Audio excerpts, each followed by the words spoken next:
आम आदमी पार्टी के एक कार्यकर्ता ने, कांग्रेस पार्टी के एक कार्यकर्ता ने मन से काम किया, परंतु लगभग 29,000 वोटों से मैं रह गया। एक अच्छी परसेंटेज वोट की मुझे मिली। अगर 15,000 वोट मुझे और मिल जाती तो मैं भी जीत जाता। तो मैं कुरुक्षेत्र लोकसभा की जनता का आभार व्यक्त करना चाहूँगा। 4 विधानसभाओं में हम जीते भी हैं, परंतु जो शहरी क्षेत्र था वहाँ से कहीं ना कहीं मुझे थोड़ी सी डिफीट मिली। और आगे और प्रयत्न करेंगे, जनता की सेवा करेंगे। जनता का आशीर्वाद, जो प्यार इतने लोगों का मिला है, मैं लगातार इनकी सेवा में हाजिर हूँ। बड़े नेता और छोटे नेता की बात नहीं है। जहाँ जहाँ शहरी क्षेत्र ज़्यादा पड़ा वहाँ से मुझे किसी नेता के कार्य के ऊपर कोई आपत्ति नहीं है, क्योंकि सब ने, मुझे लगता है कि पूरे मन से काम किया। मैं ये बात, और हमारी तरफ से भी पूरी रिस्पेक्ट आम आदमी पार्टी के कार्यकर्ता को, कांग्रेस पार्टी के कार्यकर्ता को दी गई, और सब ने मिल के चुनाव लड़ा। इस चुनाव के अंदर 5 लाख से ऊपर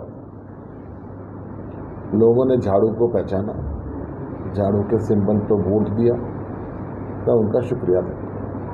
अनुराग ढांडा ने आरोप लगाया कि जो थानेसर का जो आपका काफ़ी मजबूत माना जा रहा था, वहाँ से अशोक अरोड़ा की कमी रही, उसको सीधा उन्होंने अटैक अशोक अरोड़ा से किया कल बकायदा प्रेस कॉन्फ्रेंस। जबकि अशोक अरोड़ा से बातचीत की गई, उन्होंने कहा कि मैं तन मन धन से गुप्ता जी के साथ रहा। 100% वो मेरे साथ रहे। मैं इस बात से बिल्कुल भी सहमत। किसी लीडर की कमी नहीं मानेंगे? किसी की कमी नहीं थी, कार्यकर्ता की भी कमी नहीं थी, लीडर की भी कमी नहीं थी। तो सर खामी क्या रही? क्या मंथन करेंगे तो इस पर, या कुछ ऐसा? देखिए, पूरे देश के अंदर अगर हम आंकलन करते हैं तो शहरी वोटर इंडिया गठबंधन के साथ कंपैरेटिवली कम था, और देहात का वोटर ज़्यादा था। अगर पूरे देश का हम आंकलन करते हैं। उत्तर विधानसभा की क्या तैयारियां रहेंगी अब आगे? विधानसभा 90 की 90 लड़ेंगे, पूरी ताकत के साथ लड़ेंगे। आम आदमी पार्टी अपनी पूरी तैयारी के अंदर है, और बाकी जो हमारे राष्ट्रीय नेता हैं वो तय करेंगे। लड़ेंगे विधानसभा, गठबंधन को लेकर सुशील गुप्ता विधानसभा लोकसभा का चुनाव लड़ने के लिए भी राष्ट्रीय नेतृत्व के आदेश पे आया था।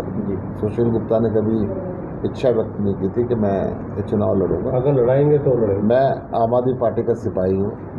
आम आदमी पार्टी का राष्ट्रीय नेतृत्व जो फैसला लेगा वो सोच समझ के। तो सर गठबंधन में आप लड़ेंगे या गठबंधन में लड़ेंगे?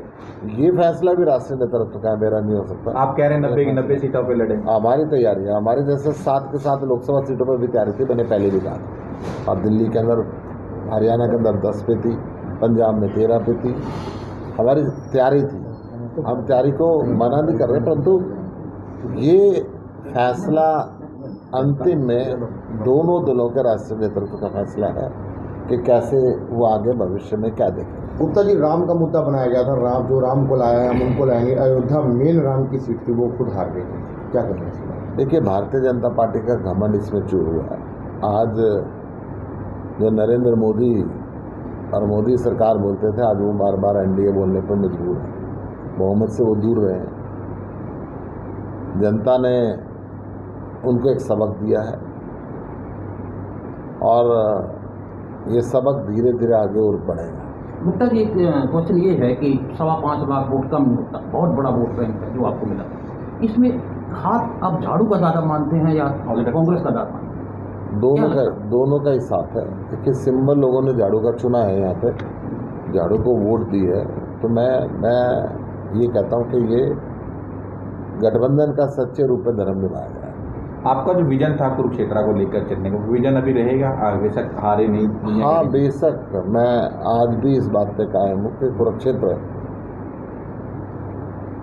वो क्षेत्र है जहाँ पे भगवान श्री कृष्ण ने खुद गीता का उपदेश दिया। गुप्ता जी, जहाँ पे ब्रह्म सरोवर की स्थापना ब्रह्मा जी ने की। इसको अंतर्राष्ट्रीय स्तर का धार्मिक पर्यटन स्थल बनना चाहिए, ताकि यहाँ के लोगों को रोजगार मिल सके। यहाँ के लोगों की आय बढ़ सके। यहाँ पे इतने साल होने के बाद भी एक भी गवर्नमेंट कॉलेज बॉयज़ के लिए नहीं है पूरे ज़िले में, हॉस्पिटल नहीं है, हर साल बाढ़ आ जाती है।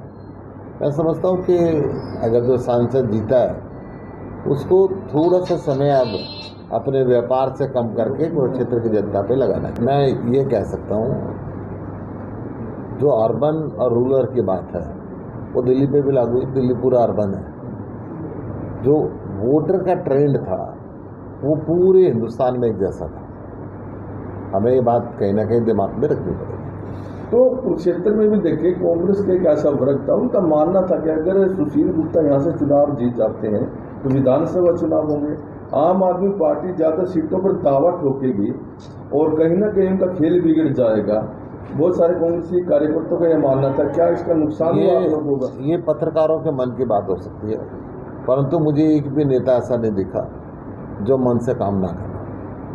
सर, लोकसभा जो पंजाब के प्रत्याशी रहे हैं करमजीत अनमोल, उन्होंने ये बयान दिया हारने के बाद कि हम मंथन करेंगे कि कहीं ना कहीं बैकफुट पे आने का रीज़न था। क्या इस हरियाणा में भी आम आदमी पार्टी मंथन करेगी? भाई बैकफुट क्यों रहा? देखिए, हर जगह इलेक्शन का एनालिसिस किया जाता है।